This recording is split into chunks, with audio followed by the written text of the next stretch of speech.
I have mine too. If you would please take your seat, we're going to start in 30 seconds. 29, 28.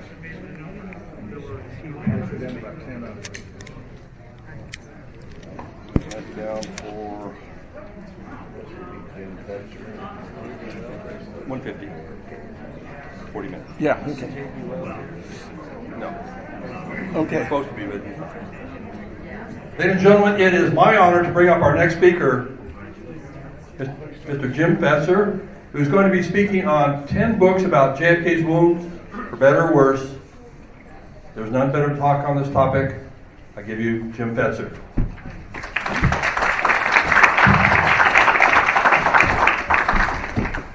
This is for Jim Mars. When Malcolm Kilduff announced the death of JFK, he put a finger to his head. It was a simple matter of a bullet right through the head. That wound and others were presented over NBC during a 5-hour marathon, in addition to the wound to the throat, which Malcolm Perry had described 3 times during the Parkland press conference. Indeed, later in the afternoon, as stories came in that the shooter had been above and behind Frank McGee, who is nobody's fool, says, this is incongruous. How could the man have been shot from in front, from behind? Since we had the FBI and the Secret Service concluding already that day there had been 3 shots fired, one of which hit Jack in the back, one of which Connolly in the back, one of hit Jack in the head. If we disregard the Connolly shot, we get already a report of 4 shots to JFK, 2 from in front, 2 from behind. The first book I mentioned is Rush to Judgment, 1966, Mark Lane, brilliant book. I'm going to focus on one specific aspect. We have diagrams such as this from Chuck Crenshaw of the very small, clean puncture wound to the throat with a straight, simple incision made by Malcolm Perry. We also have the shirt and jacket JFK was wearing. David actually had a staff member put it on and noticed the hole in the shirt was slightly below the hole in the jacket. Here's the reenactment showing they actually knew where the bullet had entered in his back. Look at the large patch, the much smaller from where they claimed a shot had entered the back of the head. They dealt with it by having Gerald Ford re-describe the wound from the original draft as his uppermost back to the base of the back of the neck. Ford said it was in the interests of accuracy and not to promote a conspiracy theory. In fact, he was a linchpin in the cover-up. So when we actually look at where the bullet hit in the back, 5.5 inches below the collar, just to the right of the spinal column, we see the fantastic contortions of the magic bullet, which many, such as Cyril Wecht, have immortalized in many talks and discussions. And there's the bullet itself, which Robert Shaw, who treated John Connolly, said was most unlikely to have done the damage attributed to it, since he had removed more lead from John Connolly's wrist than was missing from this bullet. Here is the hypothetical question that was a focus of Mark Lane. They had the problem with these wounds and the discrepancy, how to deal with the doctors who'd seen it up close and personal. So Arlen Specter asked an elaborate question that boiled down to this. If you assume the bullet entered at the back of the neck, traversed the neck without hitting any bony structures, and came out here in the front of the throat, would that be consistent with describing the wound to the throat as a wound of exit? Which, of course, given that description, is trivially true. And Malcolm Perry, for example, who knew much better, answered the question the following way. He said, yes, but that he was not in a position to vouch for or verify the assumptions he had been asked to make, which, of course, he knew were completely false. Indeed, not even anatomically possible. David Mantik took a patient with similar chest and neck dimensions to JFK and plotted the official trajectory and discovered it's an anatomical impossibility because cervical vertebrae intervene, which is why you have reenactments by Discovery, History, ABC, where the stand-in for JFK, when they're illustrating the magic bullet, are missing a key anatomical feature. They have no backbone, which is ironic because the reason Jack was taken out was because he did have one. Here you can see, even the New York Times, when it published the Warren Commission report, had a photograph there showing a version of the shot that contradicted the Warren Commission's own conclusion. This is embarrassingly bad. I have come over the years, by the way, to appreciate the infestation of the CIA in the New York Times, to which I now refer as the Langley newsletter. The second book on my list, Josiah Thompson, 6 Seconds in Dallas, 1967. It features such stunning proof as the McClellan diagram of the massive blow-up to the back of the head, which was caused by a shot from in front, one of those two that NBC was, which now we have heard is standing by the Warren Commission, had reported that very day as, two of the shots fired from in front. He also gives us the double hit theory, by far the best part of his book, where in a very meticulous analysis shows that from frame 312 to 313, the head moves forward and then backward violently and to the left in relation to the extant version of the Zapruder film. So we have here what was by far the most scientific and significant aspect of Josiah Thompson's book. But when we get to the conclusion, what does he say? What does this collection of new evidence prove? It does not prove that the assassination was a conspiracy and that two men were together on the 6th floor of the depository at the time the shots were fired. Look at that sentence. A conspiracy only requires 2 or more individuals acting in concert. They didn't have to be together in the 6th floor window. In fact, Vince Salandria was the first to call out Josiah Thompson as just working for the other side. And in fact, when he started to disavow the double hit theory, as we were approaching the 50th, I anticipated that by the time we got there, he was going to claim there had been no conspiracy in the assassination of JFK. And he began doing a series of short videos with a famous filmmaker named Earl Morris. And the first of which was about the umbrella man, who most of us appreciate was pumping an umbrella visible from all the shooting locations, indicating the target was still alive, so you should keep shooting. He sought to offer an innocuous interpretation that it was a protest against Joe Kennedy, as being some kind of appeaser of Hitler. It was completely ludicrous. And yet the way it was being presented was supposed to be by Josiah Thompson. That, if you think there's something sinister about any of this, you better think twice, because there may be a completely innocuous explanation. And we get one commentator saying, "This is by far the best debunking of all conspiracy theories I've ever seen, and in only 6 minutes." And when I exposed this chicanery in an article entitled JFK, the CIA, and the New York Times, I pointed out that I told you so, that this was the direction he was moving, and that when he started discrediting his own best part of his own book, The Double Hit Theory, that it was obvious to me he was going to disavow conspiracy by the 50th. This was one of what were expected to be as many as 50 of these short 6-minute segments. I believe, I don't know for a fact, but it was my dismembering that caused him to abandon the whole project. He didn't make the second. David Lifton, Best Evidence, 1980, originally republished in several editions. David did brilliant work, point after point after point. Here he's comparing what he knew to be the simple, clean shot to the throat with the autopsy photograph showing this hugely enlarged neck wound. I have always been troubled because Chuck Crenshaw, who was the last physician to observe the body at Parkland before it was placed into the casket, had closed JFK's eyes. So what were they doing open here? On the right, we see the HSCA photograph, about which I shall comment more subsequently.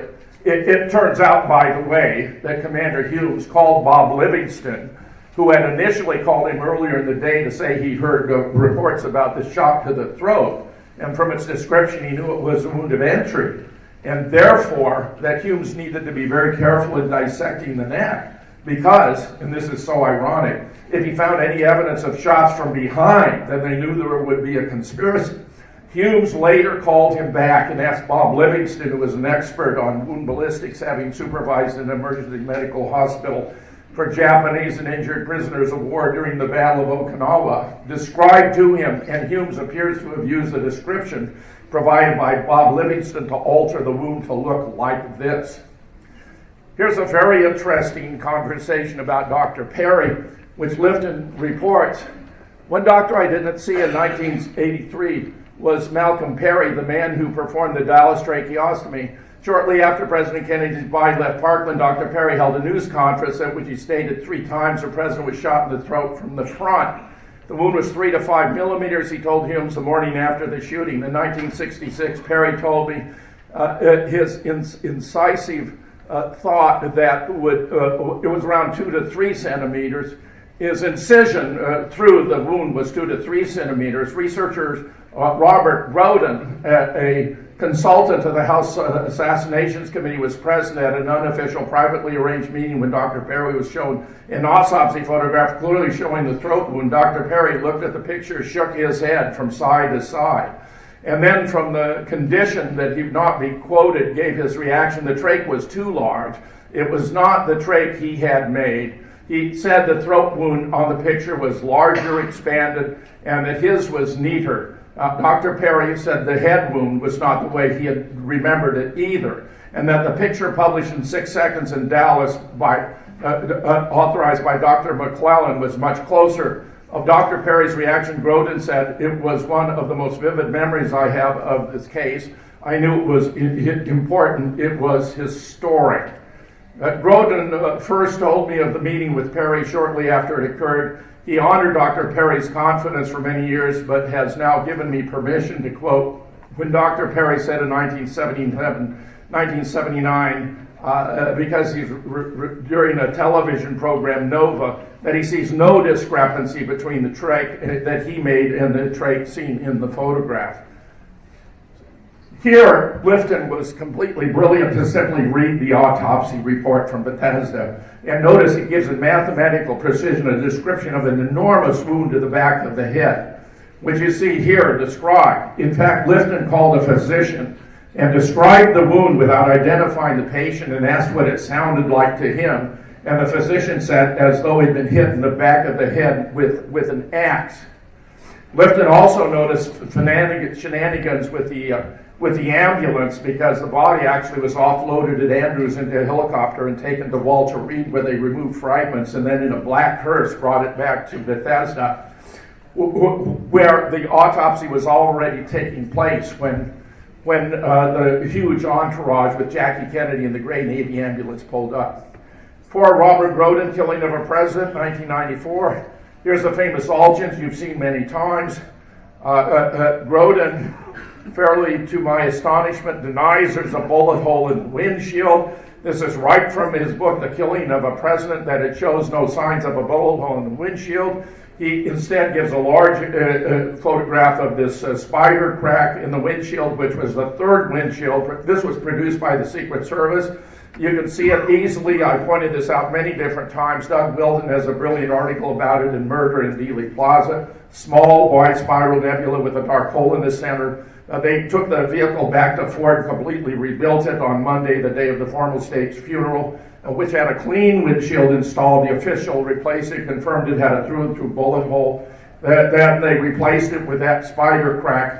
You can even see it in frame 225. You can see the bullet hole in the windshield, which Groden denies exists. Here we have the interesting observation from Thomas Evan Robinson, the mortician who prepared the body for funeral. Large gaping hole in back of the head, a smaller wound in right temple. He talks about this crescent-shaped bullet. This is actually the skin flap that you'll see all pointed out, but he's describing it here. Approximately 2 small shrapnel wounds in the face. David Mantic brilliantly diagnosed those were from tiny shards of glass that accompanied the bullet when it passed through the windshield and punctured JFK's face, where embalming fluid leaked out.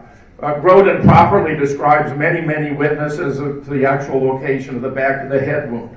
But he also provides us with photographs. At the top, here at the bottom, you see the HSCA. There you see that skin flap. But notice how the back of the head here has been completely reconstituted by the HSCA, which is not even consistent with the Harper fragment. I mean, this HSCA medical investigation was a complete sham. I regard it as a farce. And here we have now Groden's photographs juxtaposed with a profile of JFK. Here's another, Groden's photograph paralleled with a profile of JFK. Now look at this. The Groden photographs are not of JFK. The Groden photographs are of someone else's body, just as Bob Livingston concluded that the brain in the diagrams and photographs at the archives wasn't the brain of JFK. Groden's photographs are not of the body of JFK. And that makes Robert Morningsaw's thesis that Tippit may have been killed to be used as body parts. We have shown they're not of JFK. We are attempting now to confirm they actually were of Tippit. Assassination science. Well, we had David's brilliant study showing they patched the autopsy x-ray to conceal the blowout to the back of the head known as area P there. This corresponds to Dr. Crenshaw's diagrams of the back of the head wound seen here from the side and from behind. He also discovered a metallic trace of metal particles because he identified a second wound to the head. This, of course, is what entered the right temple and a frangible or exploding bullet that set up shockwaves that blew his brains out the back of the head. We have physician after physician reporting cerebellar as well as cerebral tissue extruding from that wound, where the cerebellum is a compact part of the brain at the base, right above the brain stem, which led Robert Livingston, MD, world authority on the human brain, to conclude that this brain, which shows a completely intact cerebellum in the diagrams and photographs in National Archives, cannot possibly be of the brain of John Fitzgerald Kennedy. I could have drawn that conclusion. Nice to have it come from a world authority on the human brain. Murder in Dealey Plaza. Well, this is from a summary by a guy named George Costello, writing for the American Lawyer, which is a publication for attorneys who practice before the Supreme Court and on Capitol Hill. He talks about the two brain examinations which Doug Horn had discovered, which were reported in Murder, as being a smoking gun. If anything's a smoking gun, those two brain examinations, one with the partial remains of JFK's brain, we had about half blown out in Dealey Plaza. The second with his much larger brain weighing in at 1,500 grams, where they brought in Pierre Fink unknowingly to participate in what he thought was the only brain examination. I mention this especially because Gary Aguilar had a chapter there, which Josiah Thompson said was the only good chapter in the book, where Aguilar was saying there's complete consistency in the description of the wound to the back of the head from Parkland and through Bethesda. It's very curious to me how he overlooks the massive enlargement of the wound that, as we will discover, was actually perpetrated by Commander Humes. But I just noticed, if Gary Aguilar were right, then of course Josiah Thompson in his defense of the authenticity of the film would be wrong, because we ought then to be able to see this blowout that Gary Aguilar is documenting in the film, but it's clearly blacked out in the early frames. Here are some of the summaries of Costello now, who received an award from the Journal for this review of our book. Among the conclusions, Kennedy was shot at least twice in the head, at least one came from in front. Autopsy photos, x-rays were falsified to conceal the true nature of the wounds. The second brain examination, evidently of a brain not the present, was conducted in order to create a record of a brain specimen that was consistent with the official story. All the official investigation of President Kennedy's assassination relied on falsified, misleading medical data. Well, according to Josiah Thompson, none of that is of any consequence, because the only chapter of value was from Gary Aguilar. The Great Zapruder film hoax. Here we demonstrate conclusively the film had been altered. Here, of course, is the film itself, which I may or may not be able to play an over it. You've seen it a lot. In fact, Lorian Fenton is now releasing my participation in her JFK birthday conference, where I go through and document again and again the multiple lines of proof. We know that the film was massively revised. Here in frame 313, we see, the key frame where the impact is taking place. John P. Costello, the leading expert on the film, discovered that this blood spray only exists for 3 frames, at an 1/18th of a second a frame.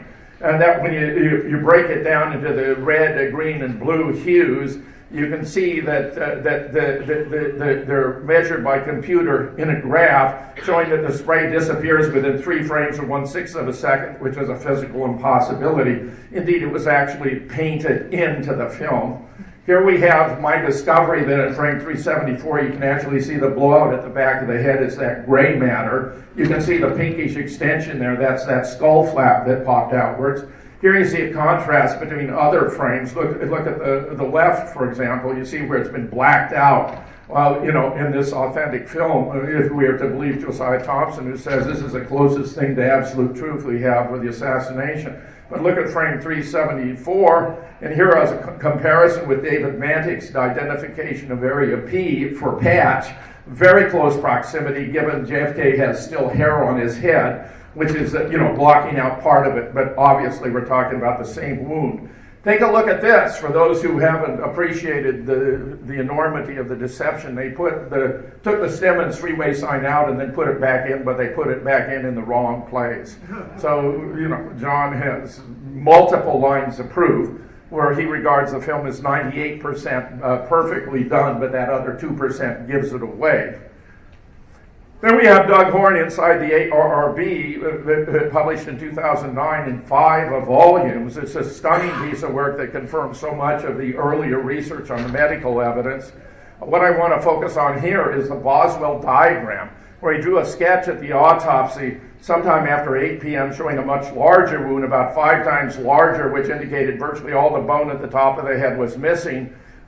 Here's the actual diagram. When the ARRB deposed Thomas Evan Robinson, the mortician, he explained, oh no, the doctors did that. And in fact, as Doug has reported here in point 6, 2 witnesses, mortician Tom Robinson and x-ray technician Ed Reed, told the ARRB that they saw the autopsy pathologist perform surgery on JFK's head. In fact, Commander Humes took a cranial saw to the skull of JFK and enlarged the wound so that he could testify that it was medically impossible that the bullet not have entered at the back of the head, and medically impossible that it not have exited at the back of the head, meaning JFK was bent way down. This was supposed to be a way to explain away the blood at the back of the head as having occurred from a shot fired from in front. For reasons I don't profess to understand, Gary Aguilar, in his assessment of the consistency, appears not to have even consulted the Bethesda autopsy report, whereas David Lifton observed it is described in mathematical detail. So we actually have 3 different versions when you get to the House, because the House Select Committee contracted the wound to a tiny entry wound at the top of the head. I mean, this is so bizarre, I can hardly believe that anyone has taken seriously the HSCA investigation. Here we have my most recent book, JFK, Who, How, and Why, that incorporates some of the most recent research many of you have already seen. We have this, actually, Grodin prepared this, where you see Lee Oswald, or the doorman, not to beg the question, missing his left shoulder. Because we have black tie man both in front and behind. You see the man with the raised hands protecting his eyes. He's wearing a short sleeve shirt, and his shirt has been completely obfuscated for reasons that become obvious momentarily. This is from Grodin's The Killing of a President. He wants to make out that the man in the middle there in the red and white vertically striped short sleeve shirt, who's Billy Lovelady, who was photographed by the FBI on the 29th of February 1964, where its own report to J. Edgar says this is the shirt he was wearing at the time of the assassination. According to Grodin, was not the shirt he was wearing at the time of the assassination, but rather the red and black checkered shirt, where Grodin actually took photographs of Billy on the right wearing what's supposed to be the same shirt he was wearing on the left, except this guy who looks like a gorilla has his shirt buttoned up all the way to the top and has a pocket on his shirt, and yet the shirt that Grodin photographed that he claims to be authentic with Billy Lovelady has no pocket on the shirt. What could be more blatant in a form of deception? In fact, it's fascinating that before he became a counsel, a special consultant to the HSCA, Robert Grodin actually believed that Oswald was in the doorway. So you have a story about it where was Lee Harvey Oswald standing quietly in the doorway of the Texas School Book Depository at the time. Official records say he was killing President John F. Kennedy with a rifle, shot fired from the 6th floor window. The answer is yes, according to Robert J. Grodin, the earnest young author with Peter Modell of their new paperback, JFK, The Case for Conspiracy. So what happened to Robert? He actually testified to the HSCA that he'd done a study of the pixelation of the shirt on Billy and the shirt on Lee, and the Billy shirt was a closer match to the shirt of the man on the doorway than Lee's, but in fact Judith Very Baker herself demonstrated the opposite to be the case. In fact, you look at the bottom, you see that red and black checkered has features that are clearly incompatible with the pixelation study of the doorman, whereas those above from Lee's shirt are very similar. Now, Larry has done this most brilliant work of focusing on the man in the doorway to determine who it was, to confirm actually earlier research inspired especially by Ralph Sinkay, who noticed the height, the weight, the build, the shirt, the t-shirt were the key to identifying them.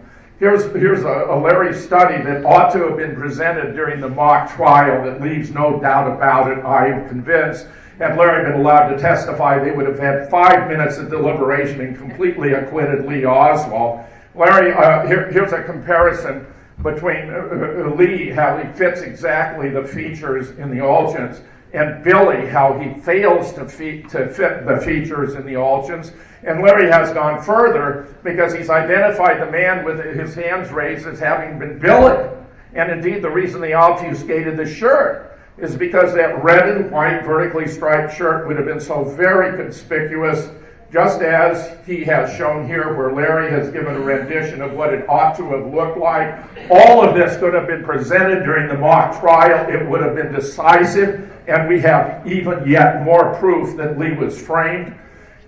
You can find a discussion between me, Gary King, and Larry about taking Larry out as a witness at the Oswald mock trial, which, in my opinion, made a mockery of the trial. I'm unrelenting about this. This is complete rubbish that they were doing there. It has to have been deliberate. They already had Larry's studies here showing it was Lee in the doorway that leave no room for doubt about it. And nevertheless, they dismissed him.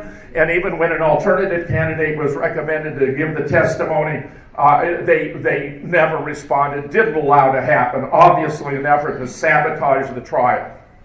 Noel Twyman, Bloody Treason, completely brilliant in 1998. It was Noel who understood the first to put together that the most perfect conspiracy would have tied together the CIA military with the Secret Service, with the Mafia, with LBJ and Hoover. And that's exactly how it went down. He also debunked the idea that no one had talked by giving a list on one page of key figure after key figure who talked about it. Carlos Marcello, Sandro Traficante, Joseph Miltier, Johnny Rosselli, David Atlee Phillips, Lyndon Johnson, Madeline Duncan Brown, Marita Lawrence, Frank Sturgis, Sam Giancana, Chauncey Marvin Holt, Charles Harrelson, Jim Hicks, Jack Ruby, Lily Salesses. Don't let anybody put one over on you. Plenty of people were talking about the assassination of JFK. And of course, by the reconstruction we've done based off on so many resources, combining the medical evidence with the photographic, when you sort out the difference between the authentic and the inauthentic evidence, it's relatively straightforward to piece together what happened. We had 8, 9, or 10 shots minimally from multiple locations. I've identified 6 of the shooters, including their location. The name he seemed unable to grasp from the county records building is well-known Deputy Sheriff Harry Weatherford of the Dallas Sheriff's Office, using a 30-08 to fire a Mannlicher Carcano bullet using a plastic collar known as a sabot. They found the shell casing, not the bullet, on the top of the county records building. I go through name, rank, and serial number for 6 of the shooters. So what we have to do to get the big picture here is to separate the sponsors from the facilitators from the mechanics. The mechanics, the shooters, are supervisors and coordinators who, stunningly enough, include George Herbert Walker Bush, who was in the Daltech supervising an anti-Castro Cuban by the name of Nestor Tony Escadro, using a Mannlicher Carcano to fire 3 shots, the only unsilenced shots fired during the assassination, to set up the acoustical impression of only 3 shots having been fired. Bush was arrested coming out of the Daltex. He was taken downtown, questioned, and released, and came back to Dealey Plaza, where he was photographed in front of the book depository. A deputy sheriff kept a record of the arrest at the time, which is very powerful evidence in this case indeed. Many of us have concluded We see the figure of a man walking by the three tramps. He has a distinctive hand, ring, gait. L. Fletcher Prouty and Victor Krulak, among the most revered of all Marine Corps generals, identified him as none other than Edward Lansdale, responsible for assassinations around the world, especially in Vietnam, who appears to have been the party who positioned the shooters and determined the sequence in which the shots would be taken. Among the new releases we have is one from a source saying that the KGB residency in New York City received instructions from KGB headquarters in Moscow to develop all possible information concerning President Lyndon B. Johnson's character, background, personal friends, family, and from which quarters he derives his support in his position as President of the United States. Our source added that in the instructions from Moscow was indicated that now the KGB was in possession of data purporting to indicate President Johnson was responsible for the assassination of the late President John F. Kennedy. Exactly right. Lyndon forced himself on the ticket in 1960 when he wasn't on Bobby or Jack's long list, much less their short, threatening to expose that Jack had Addison's disease, wasn't expected to live a long, healthy life, that he had dalliances with beautiful women, some of whom were spies for East Germany, and moreover, if he were not on the ticket, then in his position as majority leader of the Senate, he'd block up any legislative proposals sent down from the White House, which would be dead on arrival. Bobby and Jack trying to figure a way around it, but they were boxed in. When one of Lyndon's wealthy supporters learned of this, he was enraged, burst into the Johnson suite, cursing and swearing. Bobby Baker took him into a bedroom, explained what they had in mind. He came out all smiles and said that sounded like an excellent plan. Bobby Baker would later state that JFK would not live out his first term, that he would die a violent death. Lyndon Johnson sent his chief administrative assistant, Cliff Carter, to Dallas to make sure all the arrangements were in place for the assassination. Now, Russian TV has shown an interest in the case and the release of the documents, and they invited Paul Craig Roberts, our nation's leading public intellectual, and myself to comment on their release. As these things go, they interviewed me for it was at least an hour. I mean, it was a real grilling. They wanted to know if I knew what I was talking about. And then what was only to be a 5-minute presentation included me for about 10 seconds. So I wanted to be sure I caught the image while it was on the screen. But they took a special interest in the backyard photographs, which is very appropriate because, as Jim Mars and I had already concluded in an article framing the Patsy, the case of Lee Harvey Oswald, not only were there multiple proofs that it had been fabricated, including many advanced by Jack White, but we had even discerned who had been the stand-in for Lee based upon his height, weight, build, and so forth, but also a peculiar bump he has on his right wrist as having been the police officer Roscoe White. And in fact, here's Larry Rivera, having confirmed it was Roscoe White. He had a nice photograph of Roscoe standing in approximately the same position. He made this, which also would have been presented at the mock trial. So we not only have proof that Lee Oswald was in the doorway from Larry Rivera, but we had proof that, in fact, it was Roscoe White who was standing him. Everything that Lee has said to the police while he was in custody has panned out to be true. We know of no example of anything Lee said that has turned out to be false. He told Will Fritz when he was questioned about his location during the shooting that he was out with Bill Shelley in front. We have shown that to be true. He was shown a backyard photograph. He said that was his face pasted on somebody else's body, that with time he'd be able to prove it. Well, we've been able to prove it for him because he didn't have the opportunity. I gave a presentation at Cambridge during an international conference in which I explained that if you simply knew the location of the shot to the back, that you could prove conspiracy in the death of JFK. And among the observations I meant there was that the discovery that the autopsy x-rays had been altered, that there had been a substitution of another brain, that the Zapruder film had been massively revised, really restricted the class of possible candidates for responsibility for the assassination, because the KGB, for example, even if it had the ability to alter films comparable to the CIA, could not have gained possession of the Zapruder to fix it. That the Mafia could not have extended its reach into Bethesda Naval Hospital to alter x-rays under control of the medical officers of the United States Navy or agents of the Secret Service, that that the anti-Castro, pro-anti-Castro Cubans could not have possibly substituted someone else's brain for the brain of JFK. So you really narrowed in the range of alternatives for the theft of the body from Dallas. The only crime that had been committed was murder, getting it into military control so they could alter the bodies in ways in which David Lifton was the first to anticipate has been the key to understanding. And I say, we have forthcoming a book, The 4 JFK Horsemen, framing Lee, altering the Ulchin Six, and resolving other mysteries from Larry Rivera, I'm proud to say, forthcoming from moonrockbooks.com. Thank you.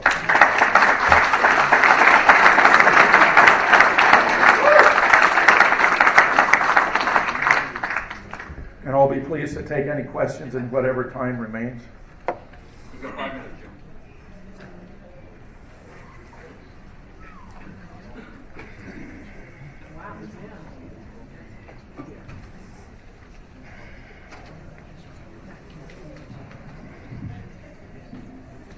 Yes. What is your opinion of the reason to destroy the coffin and bury it at sea? The question is, what was the reason to bury the coffin and destroy it at sea? Among the other revelations we've had that have been forthcoming now, up against the deadline imposed by the Assassination Records Review Board in 1992 that all documents must be released within 25 years, which brings us to 2017, is a contract with the CIA showing that Earl Cabell, then the mayor during the time of the motorcade, joined the agency in 1956. After the assassination of Jack Kennedy, he would be elected to Congress. In his role as a congressman, he proposed to the Attorney General, then Nicholas Katzenbach, that they ought to destroy the bronze ceremonial casket into which JFK's body had been placed, lest it become an object of ghoulish attraction. They flew it over the Atlantic and dumped the casket into the ocean. Obviously, this was a form of destruction of evidence. Earl Cabell must have had some lingering concerns that there would have been something there that could have been indicative of malfeasance. For example, he may have suspected there would be blood residue from the massive gaping wound at the back of the head, where Audrey Wright, for example, had felt this huge defect, which Beverly Oliver had observed taking place in Dealey Plaza at the time, where Jesse Ventura featured the three of us together, where I explained how David had discovered they'd altered the x-ray to cover it up. Here's an ironic aspect. When the ARRB went to Dallas to depose witnesses, they were conducting the depositions in the Earl Cabell Federal Building. Yes? Did I understand you correctly to say that George Bush was arrested in Dealey Plaza? George? If so, I'd like to see the documentation. Well, I've talked about it in a lot of places. You know, I mean, if you go, let's see, 6 JFK shooters identified, 3 with ties to CIA, Oswald not among them. This has been out for years, where you'll find photographs and bio-sketches on each of the 6 shooters. We're talking not just about Harry Weatherford, who was a Dallas deputy sheriff, who fired the shot that hit in the back. We're talking about Jack Lawrence, an Air Force expert who fired from inside the triple underpass, where Roy Schaefer had originally suggested, and Larry and I confirmed that was the right trajectory. The bullet passed through the windshield, hit JFK in the throat. Then we got Master Tony Escadro, the anti-Castro Cuban, in the Daltex. Yes, when George Herbert Walker Bush came out of the building, he was arrested. He identified himself as an independent Houston oil man. They took him downtown, questioned him, and then released him.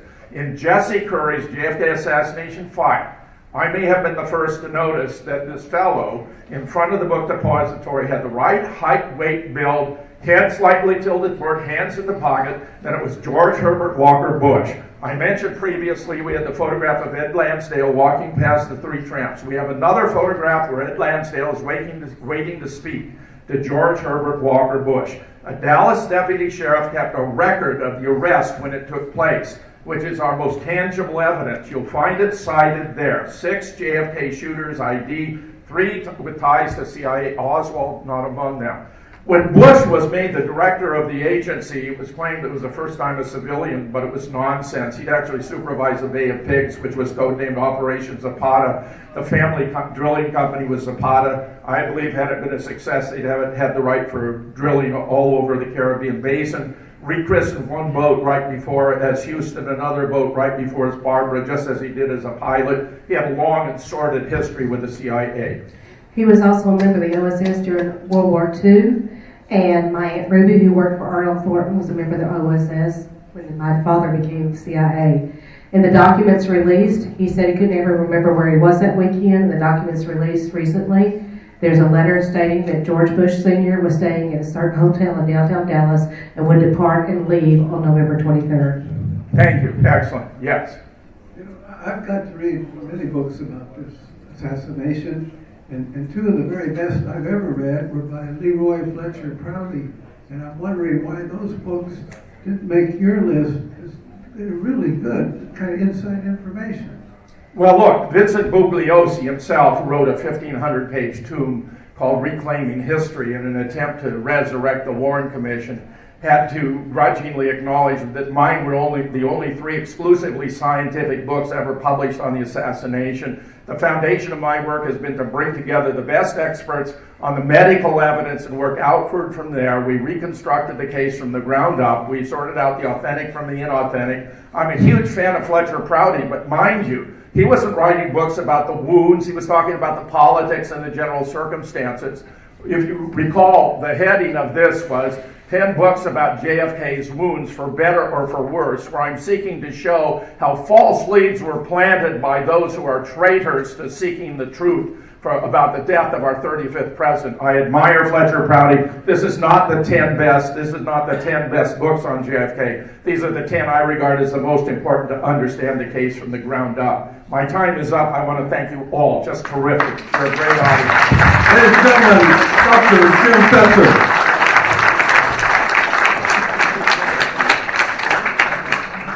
Ladies and gentlemen, we'll go ahead and take a 6-minute break. Go ahead and come on back. In 6 minutes, we'll bring up Gordon Ferry.